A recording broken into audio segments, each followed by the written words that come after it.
requested, they have, the question is, we requested some references for credit evaluation from a new customer in Mexico, and they got offended by it.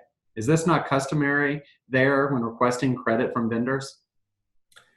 Uh, I mean, it is a proof, but it is not a totally proof that they are stable financial. You know, is if the references come from a very strong or international or solid company known for anyone, you know, I mean, I don't know, is no one's going to be Walmart, never going to be a reference for someone. But if you found a company that gives you a references for a bank, for example, it's a good, for sure. Yeah, it is a fact. It is for sure.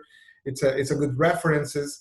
But other local, you can search the companies that they are giving you the references, you know, and the references is not a big deal on that, you know, in a just to determine if it is trustable or not.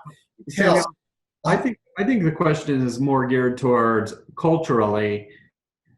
They asked for references. By asking for references, their client was offended that they were asking for proof of their financial health. Is it common for, say, a U.S. business to ask a Mexico client, a new client, for credit references? Is there a certain way that maybe they should approach that issue to not offend, or was that maybe just a one-off situation? No, they're not going to offend. For sure, you can ask. You can proceed without any concern, and this is it's something that the culture is accepting. You know, yeah, it is. I mean, it Might have just been a bad day.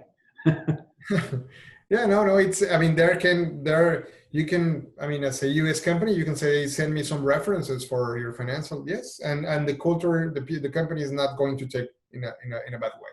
No.